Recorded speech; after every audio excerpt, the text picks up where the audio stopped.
ఓం మహాగణాధిపతయే నమః. ఓం గురుభ్యో నమః. ఓం శ్రీమాత్రే నమః. పరమేశ్వర స్వరూపమైనటువంటి జ్యోతిష, వాస్తు మరియు ఇతర అనేకమైనటువంటి శాస్త్రములను మనకు అందించినటువంటి మహర్షులకి నమస్కారం.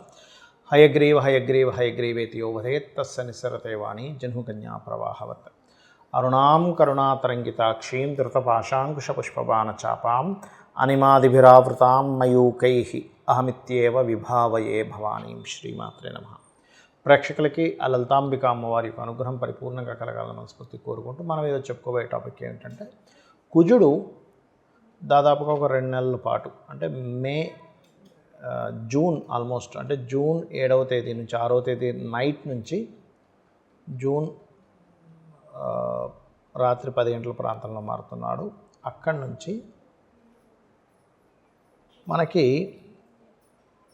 జూలై 28వ తేదీ వరకు కూడా సింహరాశిలో కేతుతో కలిసి అగ్నితత్వ రాశుల్లో ఉంటాడు.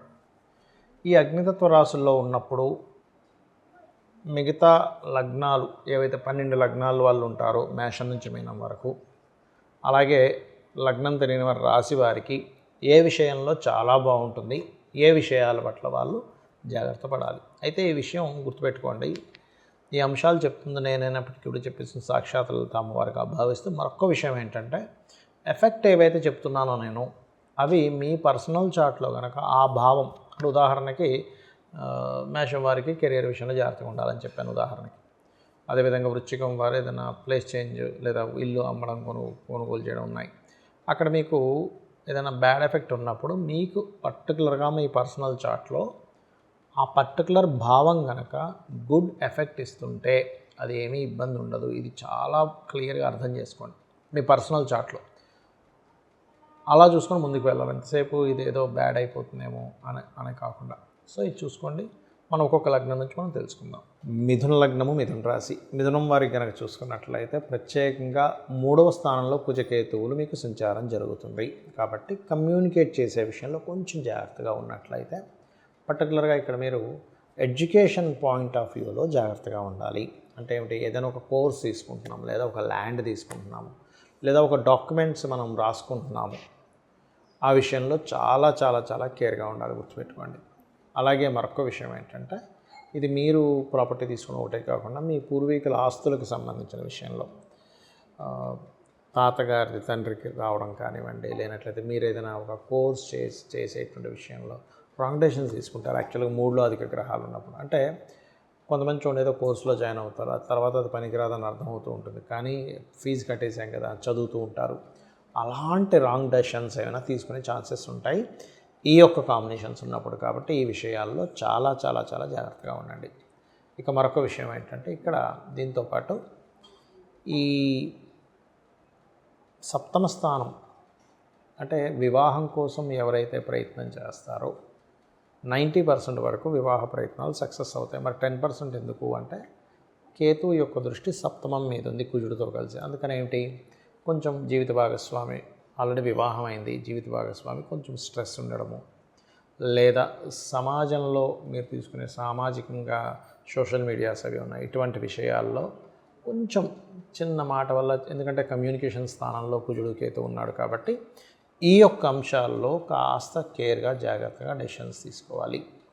ఇక ఏదేమైనప్పటికీ కూడా మీకు లలితా అమ్మవారి యొక్క స్తోత్ర పఠనము లేదా వారాహి అష్టోత్తరం, ఎందుకంటే ఇక్కడ భూములకు సంబంధించిన విషయంలో ఇబ్బంది వస్తుంది కాబట్టి ఈవినింగ్ టైమ్స్ కేవలం ఒక దీపం పెట్టుకొని దీపాన్నే వారాహి అమ్మవారిగా భావిస్తూ ఓం వారాహి దేవి నమః అనుకొని కాసేపు జపం చేసుకోవచ్చు. లేదు అంటే వారాహి అమ్మవారు అష్టోత్తరం చేసుకున్న అమ్మవారు మీకు ఎటువంటి భూ సంబంధించిన వివాదాలు రాకుండా చూస్తుంది. లేదండి నాకు భూ సంబంధించిన దానికంటే ఎడ్యుకేషన్ మీద ఎక్కువ నేను స్ట్రెస్ పడుతున్నాను అనుకునేటువంటి వారు హయగ్రీవ స్తోత్రము చాలా సింపుల్గా ఉంటుంది. జ్ఞానానందమయం దైవం నిర్మల స్ఫటికాకృతిం ఆధారం సర్వ విద్యానాం హయగ్రీవం ఉపాస్మహే. ఇది ఒక్క 15 నిమిషాలు చేసుకున్నా సరిపోతుంది. అయితే ఇక్కడ ఇంకొక విషయం ఏంటంటే, మనకి ఈ కుజుడు మేషం నుంచి సింహరాశిలోకి ఎంటర్ అయ్యి కేతుతో కలుస్తున్నందుకు దేశకాల పరిస్థితుల్లో కూడా చాలా మార్పులు ఉంటాయి. ఏమిటవి? సర్వసాధారణంగా మనం చూసాం, ఎప్పుడైతే మనకి కుజుడు నీచ రాశిలో ఉన్నాడో పహల్గామ్ అటాక్ కానివ్వండి, దాని తర్వాత మన వాళ్ళు ఆ యొక్క శిబిరాలని నాశనం చేయడం కానివ్వండి, ఇవన్నీ మనం ఒక 50 రోజుల క్రితమే ఇలాంటి అటాక్స్ జరుగుతాయనేటువంటిది అమ్మవారి అనుగ్రహం వల్ల మనం ప్రిడిక్ట్ చేసుకోగలిగాం. అయితే ఇక్కడ ఏంటంటే మరి ఈ కుజుడు కేతుతో కలిసినందుకు, కేతు అనేటువంటిది ఆధ్యాత్మికమైనటువంటి కేంద్రాలు గుర్తుపెట్టుకోండి. కేతు ఈ స్పిరిచువల్ పాయింట్స్, అది అగ్నితత్వ రాశి. కాబట్టి నేను చెప్పేది ఒకటే, ఈ కేతుతో కుజుడు కలిసి ఉన్నంత కాలము, ఇంకా అంతకంటే ముందుగా కూడా, ఎందుకంటే మనకి దేశకాల పరిస్థితుల్లో చెప్పేటువంటివన్నీ కూడా ఈ ఆయన నిరాయన అని ఉంటుంది, సాయన నిరాయన అని ఉంటుంది. అంటే మనం ఏ ఆయనం వాడతాము, నిరాయన పద్ధతి వాడతామా సాయన పద్ధతి వాడతామా అనే దాన్ని బట్టి ఉంటుంది. కాబట్టి ఈ ఆయనము సాయన పద్ధతి పరంగా తీసుకుంటే కుజుడు ఇంకా ముందుగానే ఎంటర్ అయిపోతాడు. కాబట్టి మనకి జనరల్గా మారేదానికంటే కూడా May last week, third week, fourth week నుంచే కొంచెం ఒక 2 నెలలు 3 నెలల పాటు దాదాపుగా ఈ ప్రార్థనా మందిరాలు ఏవైతే ఉంటాయో, హిందువులు కావచ్చు, మన సిక్కులు కావచ్చు, ఇటువంటి ప్రత్యేకంగా స్పిరిచువల్ రిలేటెడ్ మనకు అమర్నాథ యాత్ర, నెక్స్ట్ ఇప్పుడు మనకు పుష్కరాలు వస్తున్నాయి, పుష్కరాలు రిలేటెడ్ సంబంధించిన విషయాల్లోని ఎనీ ఆధ్యాత్మిక, ముఖ్యంగా హిందూ సంబంధించినటువంటి ఏవైతే ఉంటాయో, హిందువులు కావచ్చు, ఎనీ వాళ్ళు కావచ్చు, ఆ యొక్క ప్లేసెస్లో కొన్ని అటాక్స్ లాంటివి ఉన్నాయి. కాబట్టి వెళ్ళే వాళ్ళు కాస్త జాగ్రత్తగా వెళ్ళండి. మన గవర్నమెంట్ కూడా అక్కడ పర్టికులర్గా కొన్ని కట్టుదిట్టాలు ఏర్పాటు చేయాలి. ఇది గోచారంలో జరిగేటువంటి అంశాలు. అలాగే ఏదైనా కొన్ని పార్టీల్లో ఉండే వాళ్ళకి కొంత చీలికలు, ఎందుకంటే గవర్నమెంట్ని ఫామ్ చేసేది, గవర్నమెంట్ రిలేటెడ్ అంతా కూడా రవి సంబంధంగా, రవి రాశుల్లో కేతు ఉన్నది చెప్తుంది. దాంతోపాటు కుజుడు వచ్చాడు కాబట్టి కొంచెం అది గవర్నమెంట్లో ఉండేవాళ్ళు, సీఎంలు, పిఎంలు, గవర్నమెంట్ రంగాల్లో ఉండేవాళ్ళు, ఒక పెద్ద స్థాయిలో ఉండేటువంటి వారికి కూడా కొంత జాగ్రత్తగా ఉండాలనేది చాలా స్పష్టంగా ఇది చూపిస్తుంది. కాబట్టి వీళ్ళు జాగ్రత్తగా ఉండాలి, అంతేగాని ఎవరిని భయపెట్టడం కాదు నా ఉద్దేశం. జాగ్రత్త పడాలి, అందరూ హ్యాపీగా ఉండాలి, ఎవరు ఇబ్బంది పడకూడదని చెప్తున్న అంశం. అయితే ఇక్కడ మరి దీని నుంచి ఎలా బయటపడడం, ఎందుకంటే సామాన్య ప్రజల కోసం మనం చెప్తున్నాం ప్రతిదీ కూడా. మరి అవునండి, మరి మనం ప్రార్థనా మందిరానికి వెళ్తుంటాము, టెంపుల్స్కి వెళ్తుంటాము, క్షేత్రాలకు వెళ్తుంటాము, అమరనాథ యాత్ర మనకు ప్రారంభం కాబోతుంది, ఇవన్నీ ఏమిటి అన్నప్పుడు ఇవన్నీ కూడా పర్టికులర్గా ఇది ఒకటే కాకుండా కొద్దిగా ఈ 2.5 సంవత్సరాలు కూడా శని ఎప్పుడైతే మీన రాశిలో ఉంటున్నాడో ఇది కొన్ని దేశాలకి ఆర్థికమైనటువంటి మాన్యాన్ని తెచ్చిపెడుతుంది. కొన్ని ఇప్పుడు మనకి మొన్న జరిగిన అటాక్ ఇట్లాంటి వాటిల్లో పర్టికులర్గా ఏంటంటే కొన్ని దేశాలు వాళ్ళ స్వయంకృపాపరాధం వల్ల కూడా కొంత నష్టపోతారు. వాళ్ళు తయారు చేసుకున్న కొన్ని సంబంధించిన బాంబుల వల్ల కావచ్చు, ఏదైనా అనేటువంటి చాలా స్పష్టంగా చూపిస్తుంది. ఎవరికైనా సరే ముఖ్యంగా ఎటువంటి ఇబ్బంది కలగకుండా ఉండాలంటే కాస్త బయటకు వెళ్ళే ముందు ముఖ్యంగా గణపతి ఆరాధన, సుబ్రహ్మణ్యేశ్వర స్వామి ఆరాధన, కాలభైరవుణ్ణి తలుచుకోండి. ఓం గణాధిపతయే నమః, ఓం సుబ్రహ్మణ్యేశ్వర స్వామియే నమః, ఓం కాలభైరవాయ నమః అనుకోండి. మరొక విషయం ఏంటంటే ఈ కుజుడు కేతువు కలిసి ఉన్నంతకాలం ఎవరైనా ఇప్పుడు జనరల్ పీపుల్ కనుక సంతానం కోసం చేసే ప్రయత్నం విషయంలో చాలా జాగ్రత్తగా ఉండాలి. ఎందుకంటే ఇది న్యాచురల్ 5th హౌస్. చాలామందికి పాపం సంతానం ఉండదు, ఏమంటే మేము పలానా ఐయుఐ కానీ ఐవీఎఫ్ చేయించుకుందాం అనుకుంటున్నాం, ఈజ్ ఇట్ రైట్ టైం అని అంటే న్యాచురల్గా 5th హౌస్ సింహరాశి. సంతానం మీరు గమనించండి, ఎవరి జన్మ జాతక చక్రంలో అయినా సింహరాశి పాడైంది అనుకోండి వాళ్ళకి పర్టికులర్గా, అది కూడా పని కట్టుకొని 5th హౌస్ అయింది అంటే ఏ మేషలగ్నం అయింది, అప్పుడు ఏమవుతుందంటే లేదా 5th పోర్ట్ఫోలియో అక్కడ పడి అక్కడ పాపగ్రహాలు ఉన్నాయి, పాపం వాళ్ళు ఆ సమయంలో చేసే ప్రయత్నం సఫలీకృతం అవ్వదు. కాబట్టి ఈ యొక్క విషయంలో చాలా జాగ్రత్తగా ఉండండి.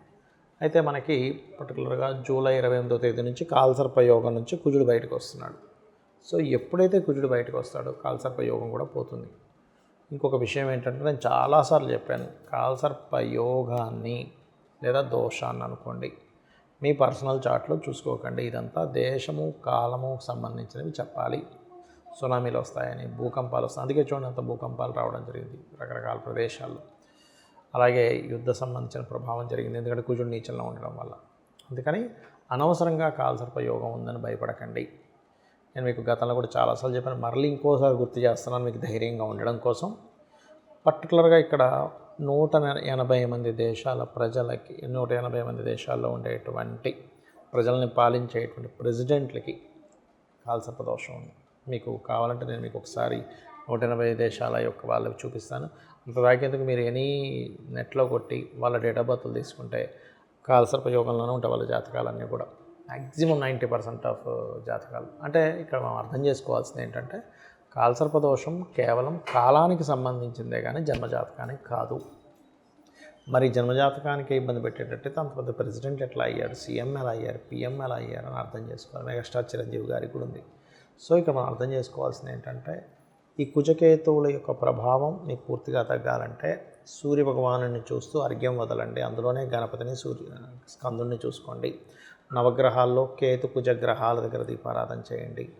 కాలభైరవ అష్టకం చేసుకోండి. గోవులకి క్యారెట్స్ గ్రాసము తినిపించండి. అన్ని విధాలా బాగుంటుంది. అందరూ బాగుండాలని మరోసారి అమ్మవారిని కోరుకుంటూ శ్రీమాత్రే నమః.